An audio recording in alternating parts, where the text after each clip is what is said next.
Hi everyone, let me show you how to set up vibration on your Samsung Galaxy S20 FE. So let's go to settings and let's scroll down to the sound and vibration menu.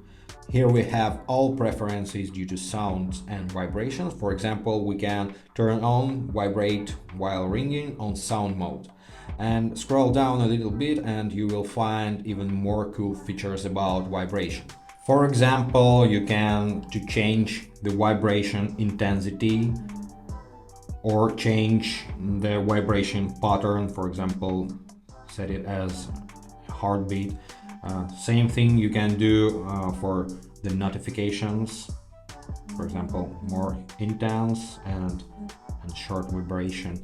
And also you can set up your interaction with the system vibration. For example, turn on the vibration on charging and touch interactions and other things right here. And also you have the separate menu to control vibration intensity only for calls, notifications and systems and media in one place. So that's it. I hope this video was helpful. Have a nice day. Thanks for watching.